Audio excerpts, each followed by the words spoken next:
All right, tonight I am interviewing my friend from the state newspaper, Chapel Fowler. He is a beat writer for the Clemson Tigers, and he's going to be sitting down do a little bit of one-on-one with me tonight. First of all, I'm going to let you know that I'm personally with Greenville Sports Media. You can find me. I work at greenvillesportsmedia.com. I have all kinds of different interviews and articles. I cover Furman sports primarily as well as Wofford.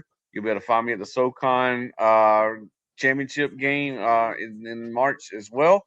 But tonight, this is all about Chapel, and we're going to sit down and have a little one-on-one. We're going to talk about him, his career, his day-to-day job, and then we're also going to talk a little bit of Clemson sports. So, Chapel, you want to introduce yourself, my friend? Yeah, sure. Thanks for that kind introduction. I'm glad I'm beating out the SoCon at least for a night. That's a fun conference. I love basketball. I love mid-major basketball, and there's so many good teams. And I'm from North Carolina, which kind of I guess that starts my introduction also. But between the two Carolinas, there's a lot of good basketball. So I'm glad you're carrying that along. But yeah, so I am from the Charlotte area. Denver, North Carolina is where I was born, where I grew up, where I went to high school, where my family still lives today, and I visit all the time. And I went to UNC Chapel Hill, graduated in 2020 with a journalism degree, and this is my coming up on, which is crazy to say, 4 years at the state newspaper in the summer. So I've been there about 3.5 years right now. I've covered four Clemson football seasons, starting in 2022 to now. Obviously, touch on the other sports, basketball, baseball, etc. But yeah, I've been in this field, excuse me, professionally. Again, I feel so old. I'm dating myself, even though I'm only 28. This will be my 6th year in the field professionally, coming up on my 2020 graduation date, and it's really flown by. So it's been a lot of fun. This is the third job that I've had. Been really lucky to find some good jobs with really good bosses that have helped me along the way, and I really just enjoy waking up every day and writing something new or figuring out whatever the news of the day is. And that's kind of why it's so fun for me, I think, and why it'll keep being fun for me for such a long time because there's so much unexpected in How does this it job, which work, I'm sure you man? could agree to as well. Yeah. Well, see, not right now because I don't get paid to do this yet. So right now, I'm just trying to. I'm doing an internship. Yeah, I'm a 46-year-old intern. So I actually have a regular 9 to 5. But man, when I tell you what, though, like you said, it's not even like work anymore, though, man. Whenever you actually get to get paid to actually, watch football, watch basketball, go to games, talk to players, coaches, stuff like that.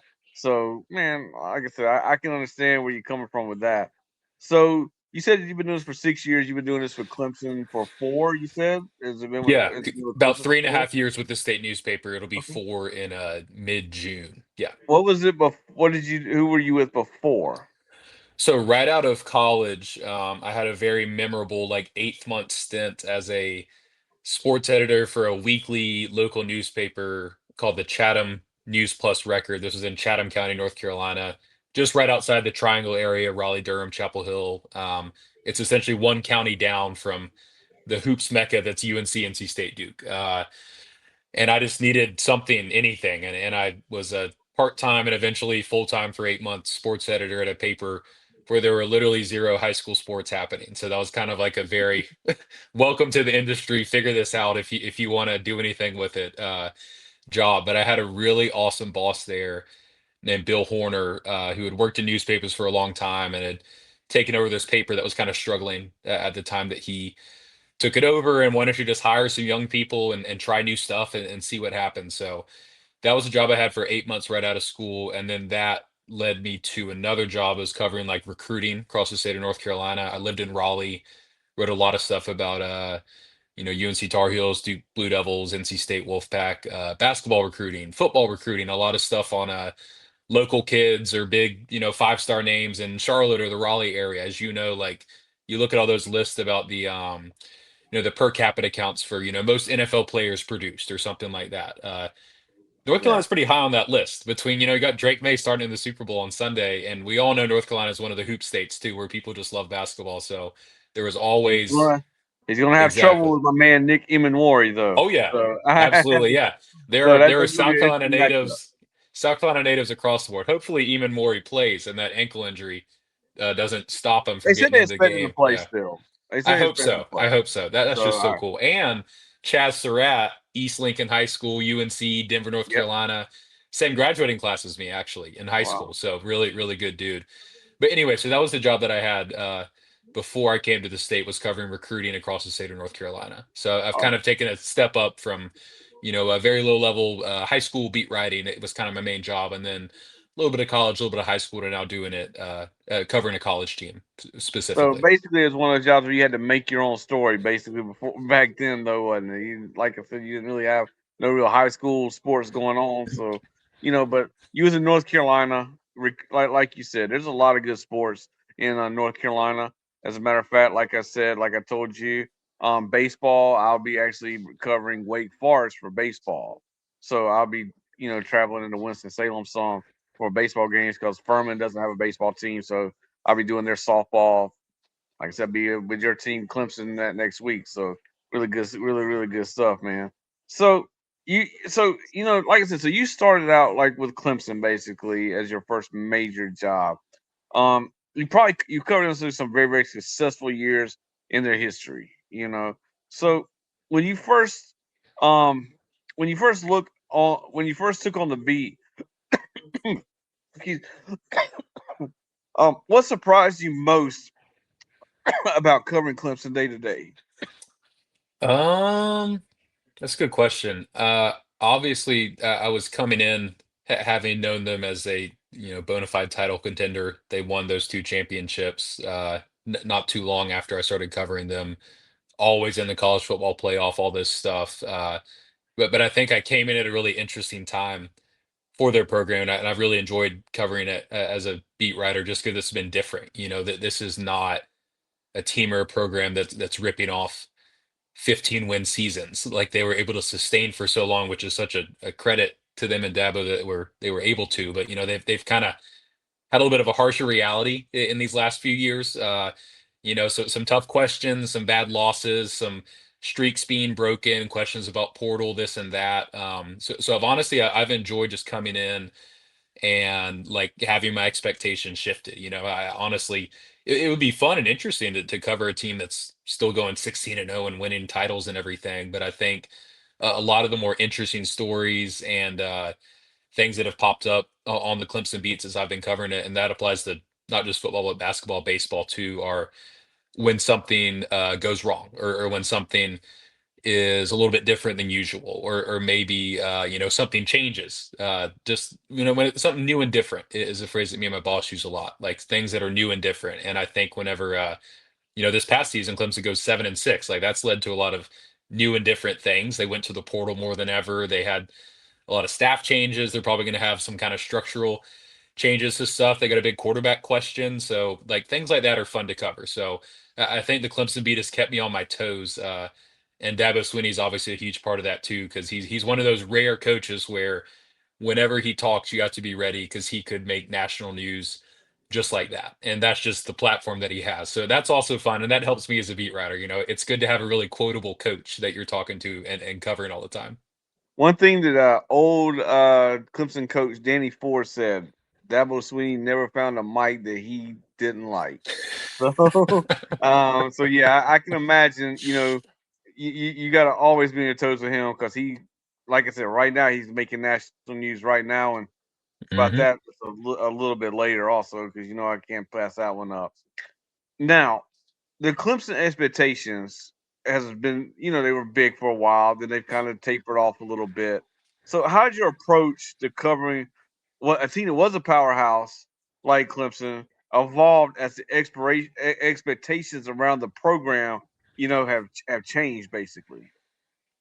I feel like their losses still it's every loss still hurts fans, but I think for a while every loss felt like the end of the world just because it was happening so infrequently. And again, that's a very blessed existence to I think they went something like 72-6 in a 3 or 4 or 5 year stretch when they won those two titles.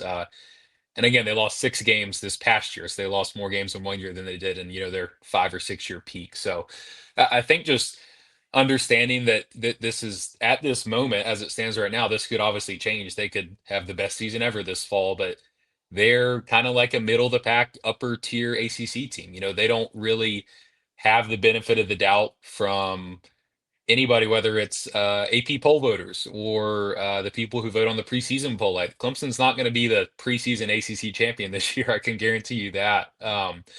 So I think just knowing that things are changing, and you don't go into a season expecting Clemson to rip off an undefeated year like Indiana. I think last year was a really good example of how even when you expect a team to do that, the opposite can happen. So I think just understanding that Clemson is obviously still a really notable school. They draw a lot of TV viewership. They pay a lot of money for football. People want to go there, but they are kind of still trying to scrap back up to that top level. It's an interesting thought to be in because, as Dabo says, and I agree when he says this, I understand this complaint from him. Fans maybe sometimes forget how hard it is to win, and 10-win seasons don't just grow on trees. A lot has to go into that, right? But I think Right. it's been interesting to cover the kind of the clash of ideas between Dabo saying that and then a lot of fans saying, okay, yes, we appreciate all that stuff and understand where you're coming from, but we want more adaptation, or we want this to happen. We think this should happen. Here's schools that have hit the portal hard and have had success. Here's schools that have done this differently. Why don't you do this differently? So kind of the butting of heads to some degree, I think between Dabo specifically and Clemson fans has been a really cool, interesting kind of side story to cover too.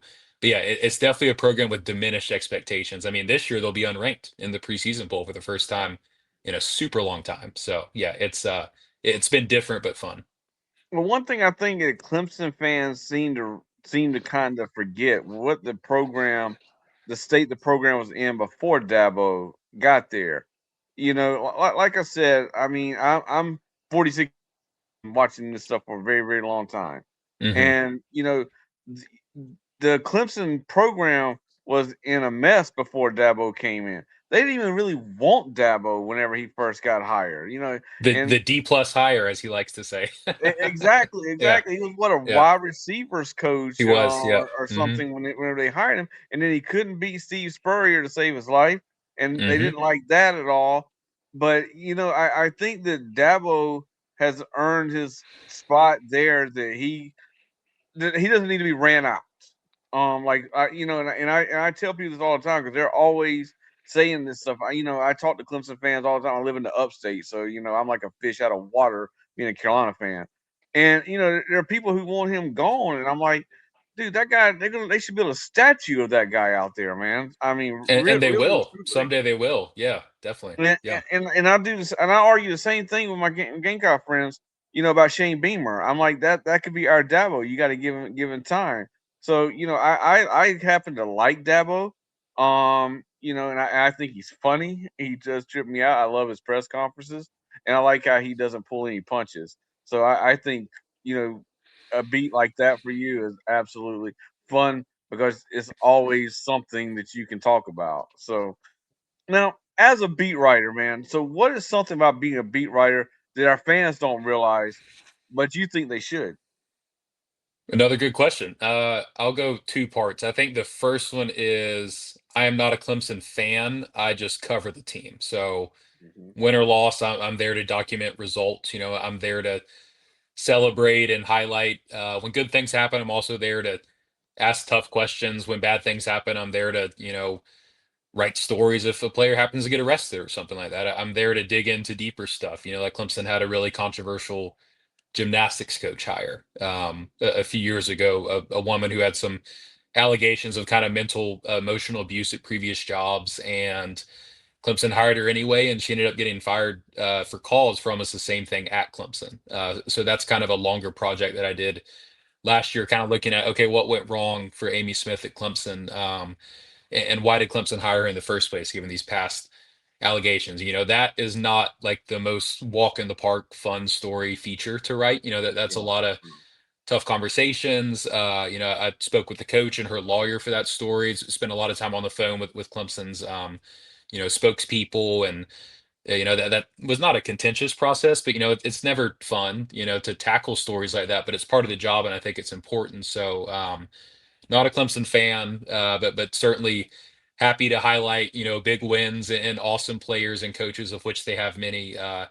but I kind of, I shoot straight down the middle because if you're only covering a team positively, that kind of puts you in a tough spot when something bad happens, right? So I'm very passionate about being straight laced, and I think the second one, just what fans might not know, is like game days. I'm not comparing myself to a football player at all, at all. But game days are sort of a different beast for beat writers. For a Clemson noon game, for example, the press box opens at 9 a.m., 3 hours before kickoff. So that's when I want to be walking into the press box. There's a lot of things to do. You're looking at pregame warmups, who might be injured. You're talking to people in the press box. You might bump into Clemson as athletic director in the press box, or you might see someone from the ESPN broadcasting crew that you wanted to say hey to. A lot of stuff. The pregame Tiger Walk, I usually shoot video of that. So I need to be at the game 3 hours before it starts, and I'm usually not leaving the stadium until, I don't know, probably 2.5 to 3 hours after the game ends. So I kind of budget in my head, if a game's at noon, I'm probably not leaving Death Valley Memorial Stadium until about like 7 p.m. Between how long a football game is and post-game interviews, and depending on what level of follow-up stories I need to do. I'm obviously writing a buzzer game story. I usually write 1 to 2 other stories that day based on key players or injuries or controversy or this big moment or this tough call that a ref made. So, um, like wall to wall, day to day, it's probably like a 15 hour, 15 is maybe a little high, but probably about a 12-ish hour workday for me. So that's not playing in a football game by any means, but those Saturdays like are big for me relative to my field too. Like that's the hardest I work on any given week. So, those days are a little draining. They're always fun, and the adrenaline always carries me through. But like Saturdays are not days for me to chill in the press box and drink a Miller Lite and kick back and Right. relax. Which having covered games yourself, like it's different than what people think. I We're can't not get just people sitting there free enjoying the tickets. Yeah, game. yeah, exactly. The deadline stress carries me through the whole game. I'm enjoying it, but I'm also rooting for, okay, what's gonna be the most manageable thing for me to write. So yeah, it's enjoyable in some ways because it's really cool to Right. sit there and watch these awesome athletes and coaches go at it. But I'm certainly not feet kicked up, relaxing. Like I Exactly. said, drinking a beer Exactly. and just hanging out. Exactly. Yeah. Well, man, I think also, man, I think that makes the best beat writers, truthfully. Makes it easier for to be objective. Like me, I'm not a Furman fan. And matter of Furman, I cover Furman and Wofford, who are both big rivalries. So Yeah. I cover both of those. And like I said, I know what you're saying about Saturdays. It's not as much being a writer for like Wofford or Furman as it would be for Clemson, but it's still a very very long day. Like you said, you have post game interviews, you Yep. have pre games.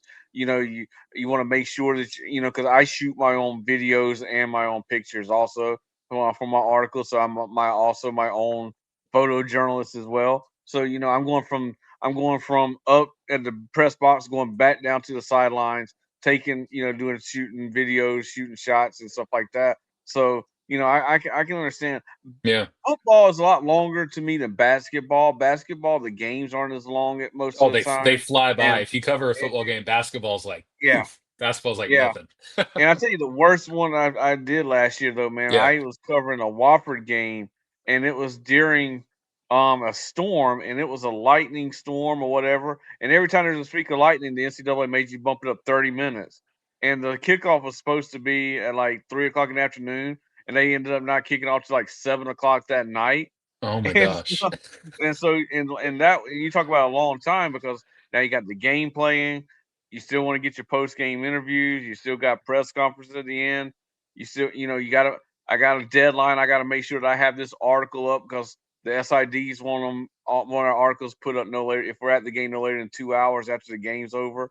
And so, man, I'm telling you what that was a long, long Oh day, yeah. man. And that's another thing too. You never know about the weather with football, so the weather Yes. could Yes. always play a thing. But like I said, basketball is easy. Baseball is a little bit annoying at times because you don't know how long those games are going to go. Also, so I mean, but we'll get into all that also. But you kind of touched on something I wanted to talk to you about. Um, and I want to kind of piggyback off of what you said. So, how do you balance being close enough to tell the real stories but far enough, far enough away to stay objective.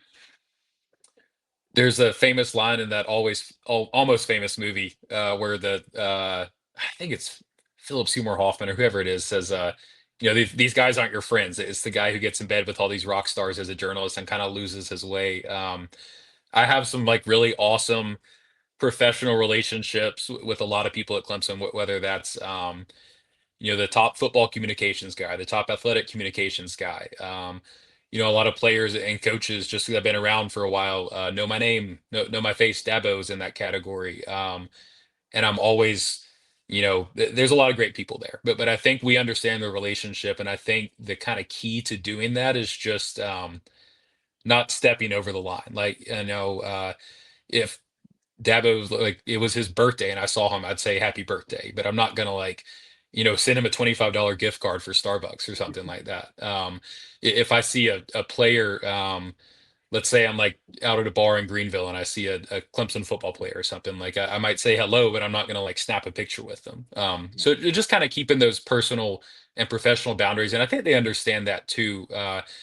They understand like what the relationship is, and I'm there to cover them. Like I'm obviously try to be on time and polite and always very fair and courteous to people. But if tough things happen, like it's kind of my job to write about them too. So, it's probably not good for journalists to be best friends with their subjects or vice versa for subjects and journalists. Because Yeah, it's not advantageous for either. And to me, it really isn't that tough of a balance to strike. I think, at Clemson especially, they have a really long decorated good history of working with the media. Tim Beret was their SID for years, and it's kind of a legendary figure. The current guy, Ross Taylor, is really good as well. They win all these awards for media cooperation, and their people, their athletic director, everybody is pretty accessible, easy to work with. Their coaches, their players, they know kind of what our job is. We obviously know what their job is, and maybe there's some points we might disagree on stuff, but we always come to understanding. So I think you don't have to like imagine an invisible line in your head, or you don't have to overthink it. Like when you're talking to people, like just be a human. You can be polite, be nice, but sometimes you have to be firm also. So I think just keeping those things in mind, and it probably helps you not get starstruck. I think just doing this stuff, like you mentioned, like having to go to game and bust your butt for a few hours, it kind of, it's still really fun and cool to get free access and see all this stuff right. happening. But it's a job for you too. You're not sitting back and relaxing. So I think when okay, I'm going to Clemson football game, that's awesome. But I'm also, leaving 4.5 hours before kickoff and not getting home till whatever time late at night if it's a night game. It's a work day for me too in my own capacity. So I think that kind of helps too, just keeping you focused on the task at hand and not thinking about how cool it is to see this coach or, oh, I need to get an autograph or something like that, which is very against the rules, which I Oh haven't done. yeah, yeah. I'm not. I can imagine not. 'Cause I don't think those people at the state newspaper would like that too much. Not at all. So I'm gonna talk to you a couple more things about your Yep. your job itself, and then we'll get into just a little bit of sports talk. I know Yep. you probably, probably tired and stuff like that. I'm gonna get you off here, shortly. I just, want to talk to you, No have problem. a few Yeah. more questions about the job itself, and then, we'll talk a little bit about football, touch on basketball, and touch on Yep. baseball, and then we'll be on our way. Um, so as far as like a story, how do you decide when something is just news story for you to run with? What was the second part of that you said? News or Yeah, so how do you decide when something is just regular news or when it's an actual story for you to run with? Like what would you consider like the difference basically? yeah, I think there's some things, and this is why I love having Twitter. I think there's some things that can just be acknowledged. Like I don't need to necessarily drop everything for a breaking news story on like Adam Randall being named to the Senior Bowl or something. But that's a Mhm. cool and interesting thing for a guy who converted from wide receiver. So I might retweet that, or I might quote tweet that and just add some commentary. I think I kind of have a decent bar in my head of what rises to, okay, I need to get out my laptop and write a story. A lot of times that's stuff that I'm prepared for, whether it's a contract extension or a coaching announcement, or obviously, buzzer game stories. I think people still really care about knowing Mhm. what happened and kind of reading about what happened if they haven't watched the game, like right in the moment that it ends or soon after. So obviously those fall under the category of like news I need to hop on now. But I do kind of don't struggle with that, but I think it's always good to kind of weigh that. Sometimes I think, I don't think I'm going to write this story today. I'm busy, and this news came out. This is interesting, but I'm doing something else. And then maybe a day later, I'm like, oh dang, I wish I wrote that. I saw some other people write that, and it seemed to get traction, and people seem to like it. And sometimes I'll think I've found something that's really cool or interesting that a lot of people would like to read or engage with, and it just doesn't happen. So there's definitely swings and misses, but I just try to think about what's interesting enough to get people to pause for a few seconds, or I guess more than a few seconds, to really dig into something.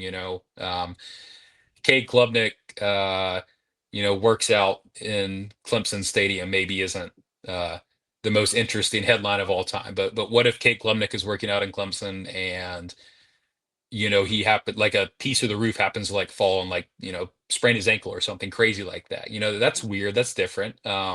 So I think kind of keeping a barometer of what, I mean, it's just, you have to fight for people's attention nowadays. And I get it. There's a million things that people are doing. People are busy. A lot of times they just want to see the news, get a headline, get out of there, which I totally get. So if you're going to make something bigger than just a tweet or a simple post, it probably needs to be a little extra interesting to get people to actually sit down and look at it.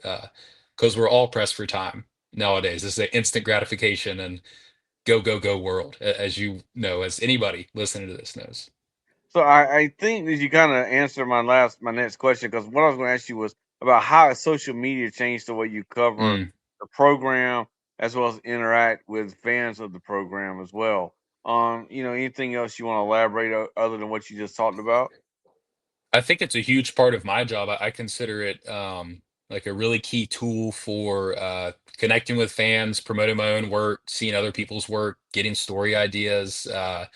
You never know what's going to go viral, and sometimes that's your own post or video, or sometimes that's something from a fan who happens to spot this crazy thing, or happens to, this was not a perfect example, but Trevor Lawrence was up here in the upstate a few weeks ago, and went and got pizza at like some local spot in Greenville that actually sounds pretty good, that I need to look up after this call and go there in the next few weeks.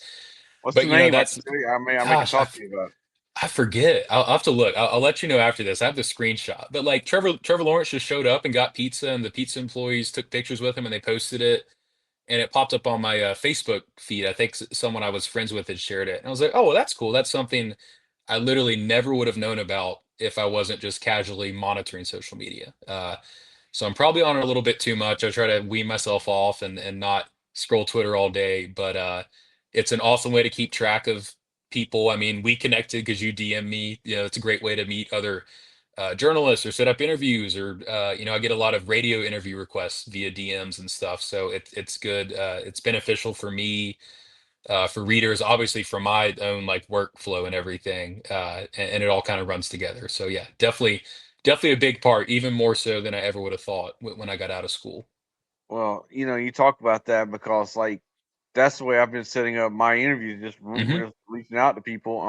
Like I said, I had the lady from the beat writer from Tulane the other day. In a couple of weeks, I'll be talking to the radio voice of the Anaheim Mighty Ducks. Just talking to people, man, and Yeah, just seeing who will actually, be willing to come on. So, hopefully, some more of these will answer just like you did, which I was very, very gracious yeah. on. Um, Now we're going to talk about a little bit of sports now, man. So Let's we, do it. we can talk about your actual beat. Your man Dabo, he's been in the headlines. The whole thing with Pete Golden and things like Mm. that.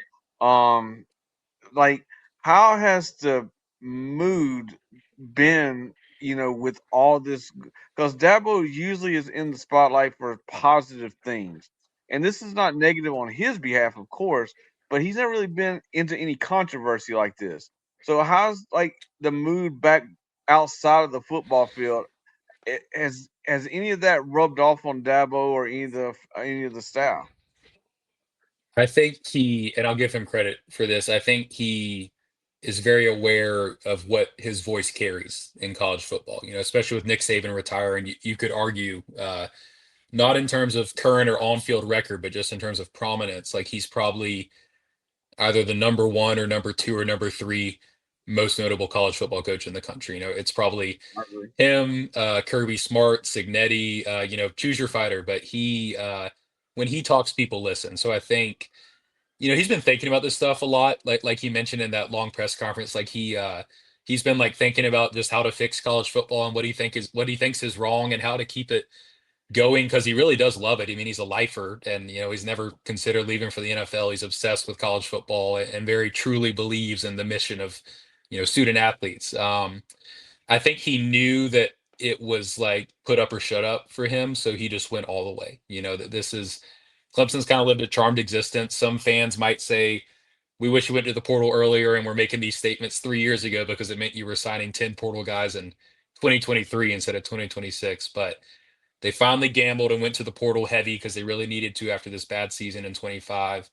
They got a linebacker who was really good, in my opinion, Luke Farrelly, best transfer they signed by a mile. And he's on campus, and suddenly he's in the portal, and he's at Ole Miss, and Ole Miss has, just basically doubled Clemson's verbal contract offer that he agreed to, and suddenly he's going somewhere else for 2 years, $2 million. So I think if It you're was Dabo, who's crazy ranting that about he this actually got stuff, those texts in class I know it while was he an was in 8 a.m. class. class. 8 a.m. class. That was the detail that I loved when they were running through everything. We didn't hear what class it was, but 8 a.m. class was pretty good. So all that happens and it's right there, and just based on the text that I haven't seen the text. Obviously, Clemson has, I think, some documentation of this.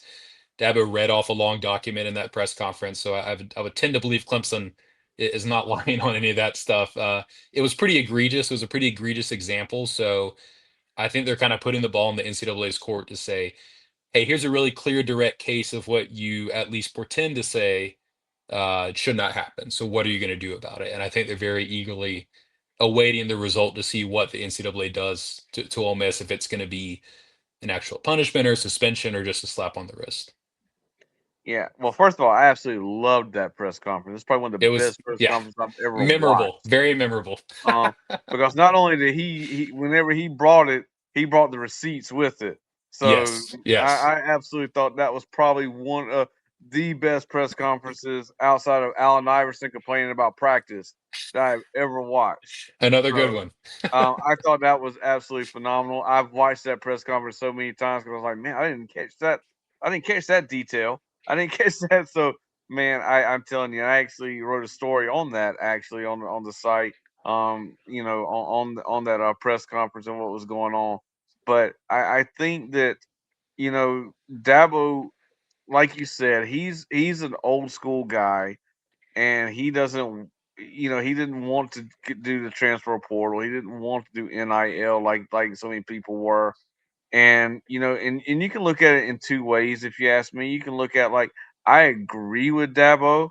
I think that a lot of this stuff has been a down needs to be adjusted. I agree that the players should get paid. I think that NIL was originally supposed to be if a player wants to do a commercial for a car lot or something like that, they can get paid. Because back when I was in college, you couldn't even work at McDonald's if you Yeah. played a sport. So, and I thought that was kind of more what it's. And now you just have free agency. It's not even about school anymore.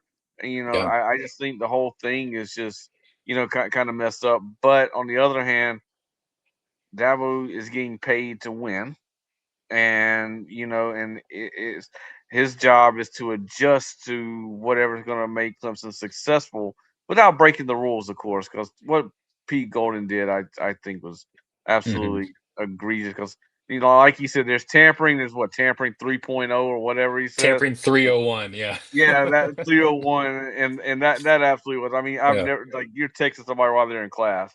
That's absolutely insane. Yeah. So I want to kind of stay off of football right now. There's not really a whole lot going on. Transfer portals over, signing class. But before I do that, any players that that's flying under the radar that maybe not got a lot of playing time last year for Clemson, and you may have watched some spring practice or anything like that. Did they think that okay, this guy's going to be ready to step up to the next level for Clemson?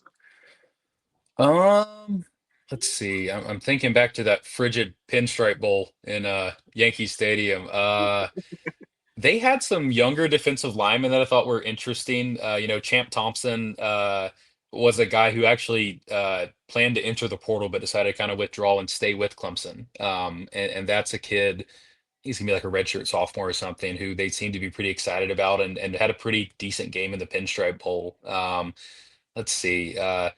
Not exactly under the radar, but I just think the fact that they got both TJ Moore and Bryant Wesco Jr. to stay at Clemson for Yeah, this year that with was kind of an good. uncertain quarterback situation is maybe larger than any portal acquisition they made. I think getting Sometimes those it's not two about who you guys, get, yeah, but who you keep in this yeah, atmosphere right yeah. now. I mean, retention is huge, and it's definitely not a given. So they retained a lot of good guys.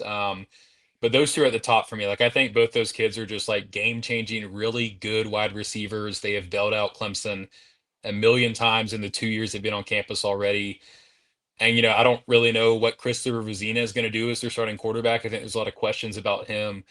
But having those two guys on the outside, I think they'll both leave after their junior years and be NFL draft picks, probably in the higher rounds. That's going to help him a lot. Those are certified dudes, so I think Oh yeah. just getting those two guys on the outside to stick around is a huge help for them. There's probably a few freshmen that I can't think of off the top of my head. That are interesting. Christian Bentaker is a tight end that I Mhm. think can maybe do some damage. He had a pretty good game against South Carolina after an injury, kind of opened up a Yeah, starting role. he Something like did his job. six catches for 65 yards or something Yeah, like he did that. play well against South Carolina. I Good agree. athletic, yeah, young kid. I think this will be his third year in 2026, and he seems to kind of make some plays. So but yeah, I mean, there's so many new guys to keep track of now. It's not just the freshmen, but it's all these transfers too. So it's going to be Mhm. a huge roster overhaul. So I'm really excited to get to spring practice in about a month or so and see what they look like because I think it's going to be very different. A lot more change than we're used to covering Clemson. So, do you think, and this is just your opinion, it may be too early for you to really talk to tell because now Dabo is doing things he never really done before. He's not used to doing a transfer portal. He's used to when the guys on his team, it's the guys that he also sat on their couch when they were 16, 17 years old and talked to their parents. Do you see Dabo changing the way he coaches these transfers that he's not really used to, that he may be renting for a year or something like that, rather than the ones that he actually went to DC or whatever, sat on the couch and pitched his parents? I feel like you have to have at least a somewhat different approach. I think his core message is going to say the same.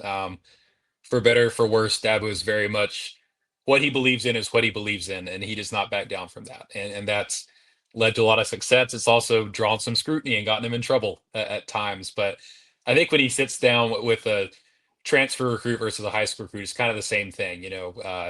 His track record at Clemson and the family atmosphere and all the perks that you get and the fan base and how unique it is and just their winning record, I think, more than anything else, and the graduation rate, all this stuff. I think it's probably the same pitch, but it's condensed, as he joked in that presser. It's 3 hours instead of 3 years, so it's Right. it's a little bit different. But I mean, I think you saw in this portal cycle to some degree. I mean, they do not have a very large or well ranked portal class. Mhm. But they were able to identify some guys that they needed a lot of defensive backs, people on defense, defensive linemen. So the pitch still works for some people. Not every single person, because some kids very understandably want a lot more money than Clemson can or wants to offer, and Right. I Right. totally get that.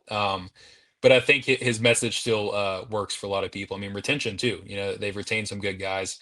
They also lost some good guys, so it doesn't work for everybody. The Clemson way, but it's an interesting roster. I think they should be competitive. I don't have a win projection, but I don't think they're going to go like 4-8 or anything like that.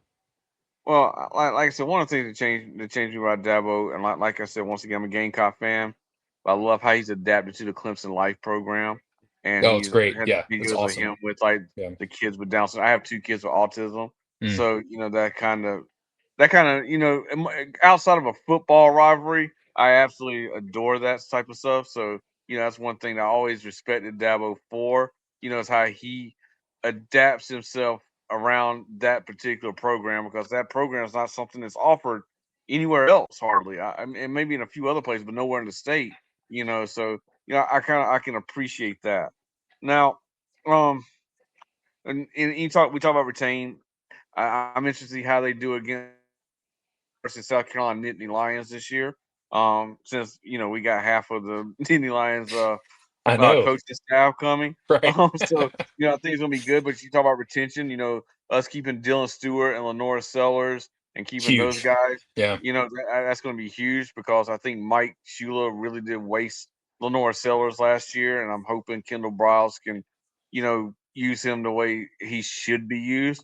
So I think this year is going to be really really interesting for South Carolina and Clemson, but I think it's going to be for two totally different reasons. So I think South Carolina, Shane Beamer has actually made hires that are not seen to be friendly hires. He made business type of hires, as well as So the hype around South Carolina this year is really really high. Kendall Briles is it comes with a track record. Randy Clemens comes with a track record. Those guys. Like I said over there at Penn State, coaching guys like Abdul Carter and stuff like that. Hmm. Kendall Briles is the same thing. Clemson, on the other hand, is kind of like they're the enigma. People want to be hyped up because it's Clemson, but I don't know after last year what the expectations are going to be around that fan base. Or are they going to be overhyping themselves like some do? Or are they going to be more realistic and say, maybe this is just a rebuilding for Dabo, and we need to give this a couple of years. So that remains to be seen. But like I said, we'll talk more about that probably when the season gets on. So I want to talk about basketball. Clemson is playing out of their mind right now. What are they Yeah. like? Won like 12 straight after or something like It's 12. 13 consecutive ACC road games. It's They're something I knew undefeated it was on the something road like this that. year, and however many last year. Yeah, it's crazy. Brad Brownell is the person that Clemson fans love to hate. I feel like though because every year they talk about wanting to fire him, and then he just comes around and gets them in the NCAA tournament. Now they love him again. I don't think. I think sometimes that Clemson fans don't want him there because they complain, but he just keeps winning, so they can't justify getting rid of him. Because I've been around a while to see Brad Brownell at a long time ago. They wanted him gone, and but what he's done. Did anybody in Clemson see the year they're having? Did they see that coming this year? I certainly didn't. It's really it's a huge credit, not just to Brad, but the rest of his staff, Lucas McKay, general manager, all these guys who really, like in a short 2 or 3 week time frame, kind of identified a lot of guys who they could, afford monetarily. Let's be honest. Clemson does not have a huge basketball NIL rev sharing budget. Right. Football gets like 86% of those dollars, which is a massive amount. Basketball gets like 10. So they're Mm-hmm. not working with much, but they found a lot of dudes that fit their system. Obviously, Dylan Hunter coming back was big. Getting RJ Godfrey to come back for a second stint at Clemson was big. He's been tremendous this year. So they kind of had two veteran leaders coming back. So that's a good kind of anchor point. But man, all these guys, Justin Porter from NTSU and Nick Davidson from Nevada, Carter Welling, Utah Valley State, Jake Wallin, Utah, a lot of guys who were, either okay at a power conference level or good at a mid-major level are really meshing together. This is without Zach Foster too, who's their best Right. freshman kid who tore his ACL in like December.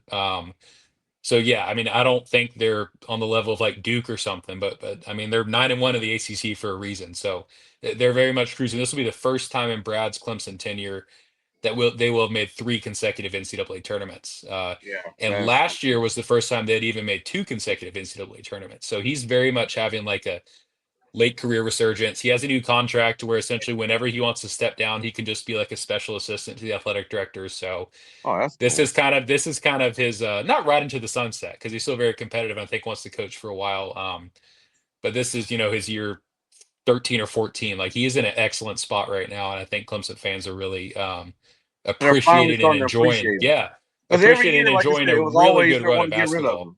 Yeah, they'll also have 20. Their next win will be 20. They'll have 20 plus wins in 4 consecutive years for the first time since I think 2006 to 2010, which was I want to say the last 4 years of the Oliver Purnell tenure. Yeah.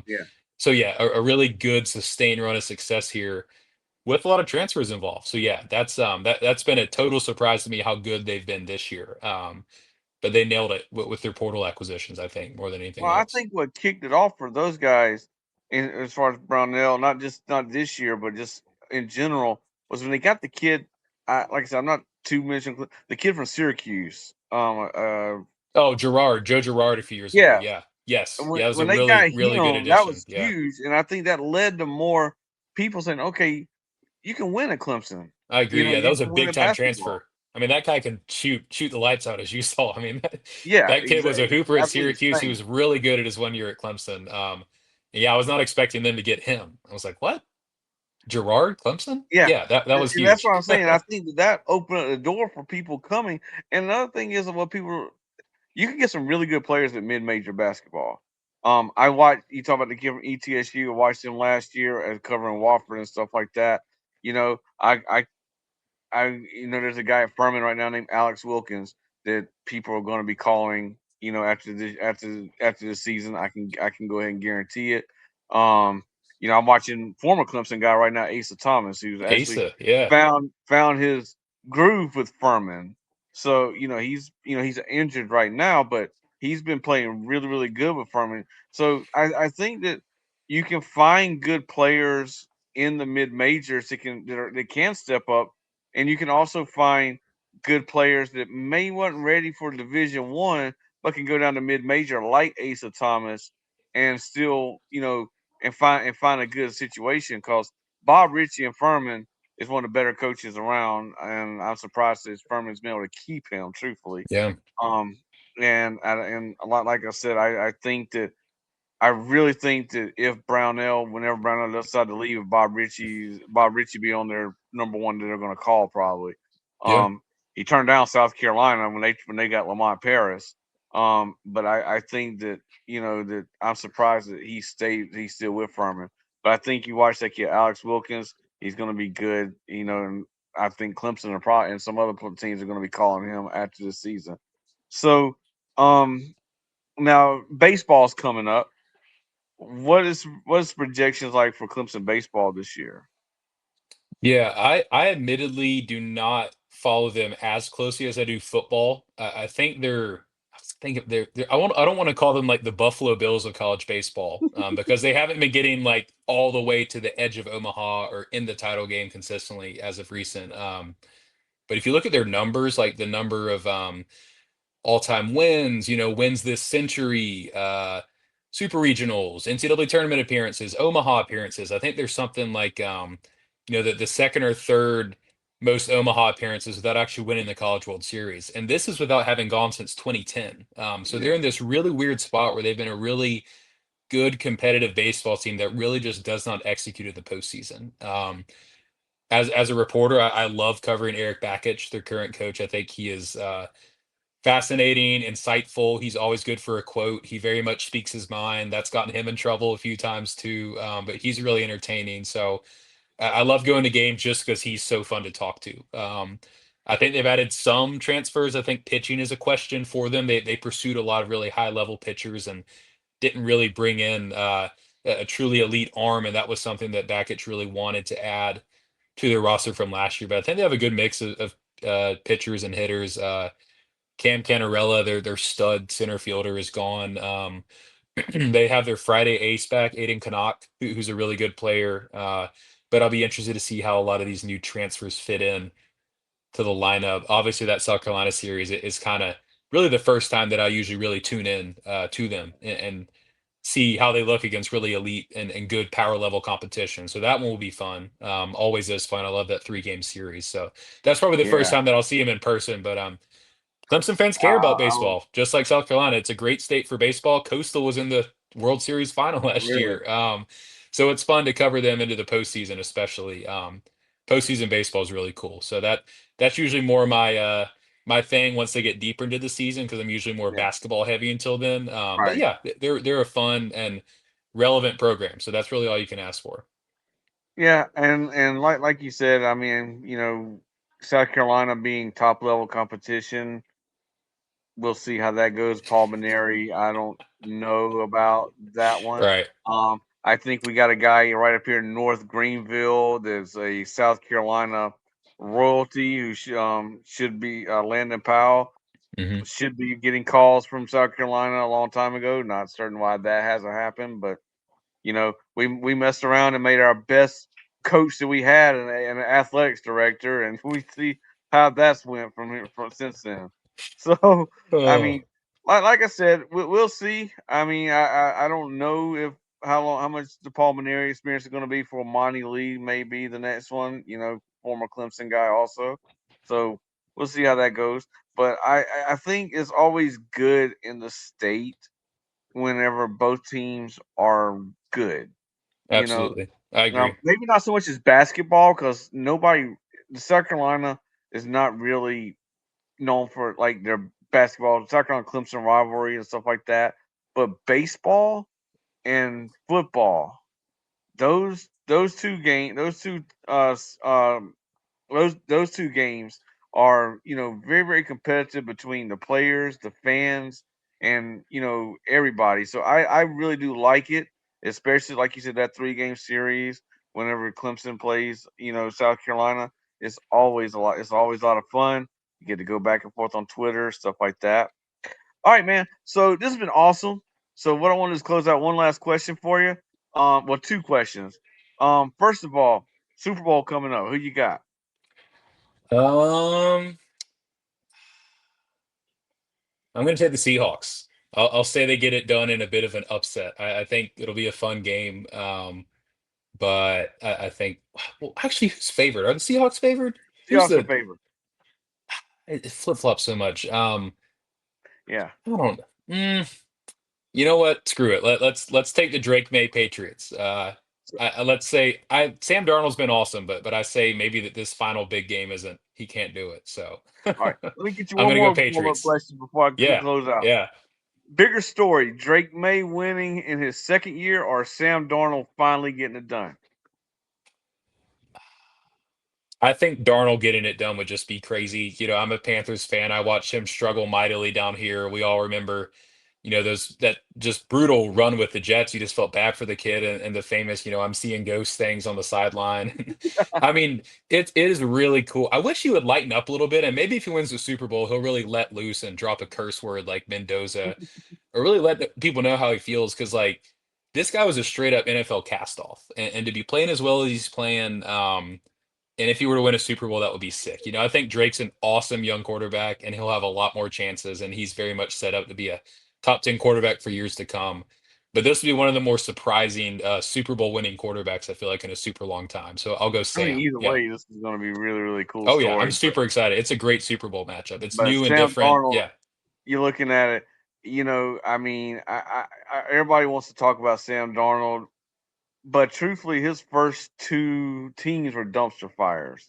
The definitely. Panthers Yeah. were they had Frank Reich, I believe, as their coach when he was there, wasn't I it? think it was Matt Rule. I can't even remember. Or was it They've run Matt through Rule? I so can't many. Yeah, remember. they've run through so many Um, coaches. and, he went through the Jets, who ran off of Aaron Rodgers, so he couldn't even succeed the Jets. So him going to Minnesota and being coached by O'Connell, and now the situation he is with the Seahawks. I think that's really cool. I like Drake May. I'm going with the Seahawks, but I Yep. think it's gonna be a very defensive game. Truthfully, I think it's gonna be like a 17-10, 17-13 type of game. Truthfully, I don't see because both teams have really really good defenses, and I think it's gonna be a defensive game. So my wife also wants to say, "Are you excited about Bad Bunny?" I I mean, I usually like to watch the halftime show just because it's new and different and it's so big and epic. So I'll tune in. I usually prefer the football to the halftime show, but I'll see what's going on. I think he'll probably have something for us. Yeah, well, as my wife, like I said, I'm interested. To see, I don't know a single one of Bad Bunny's songs. I can't understand a word he says, but you know what? It'll be What I fast want to paced. watch It'll is be fun. Yeah. since so many people hate it, I want to watch it just to think it's fun to watch.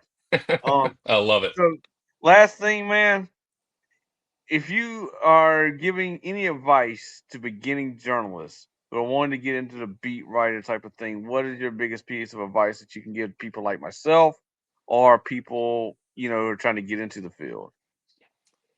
Um, I'd say the simplest one, and this is what people told me, and I agree with it, is just find a way to write consistently.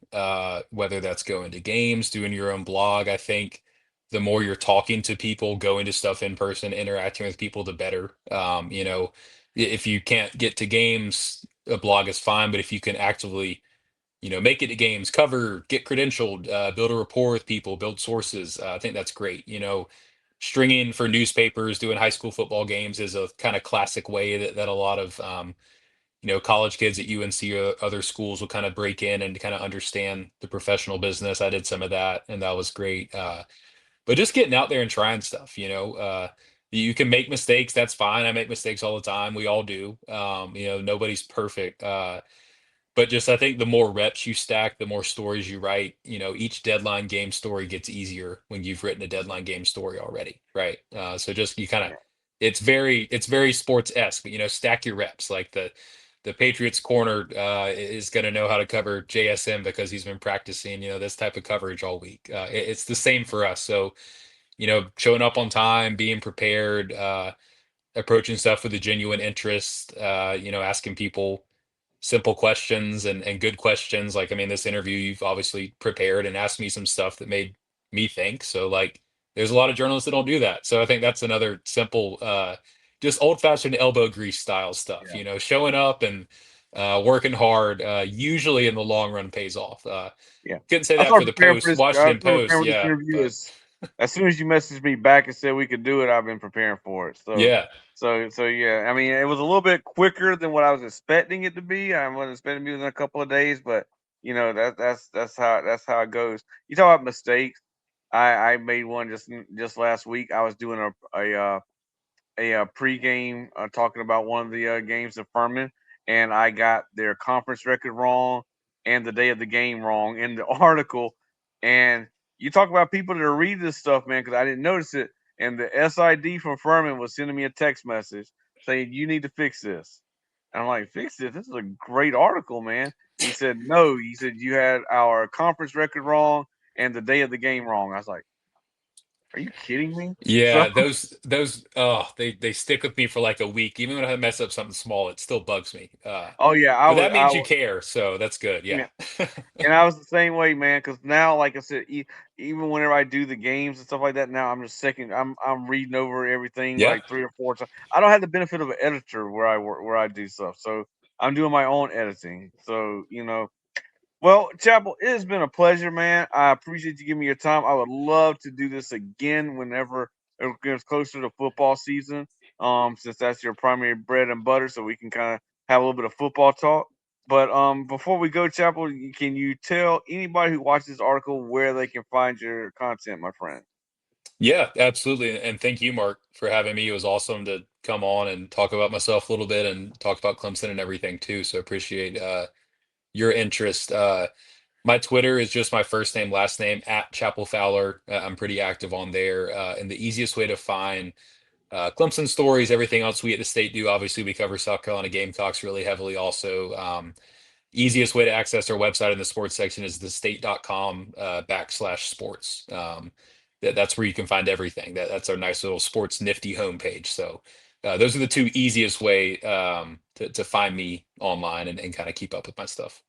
Awesome, man. Well, this article, let's see, will be going up. What's today? Thursday. So probably tomorrow night. I'm not going to really do all that tonight because I got to write the article and everything. So I will send it over to you. Also, let you look at it too before I post it. And then we'll go from there, man. Well, All right. Chapel, you have yourself a great night and get some rest because I know you got a busy day probably coming up. Have a good one, buddy. All right, man. Thank you so much for having me. You have a good one. Thank you. Yep. Bye.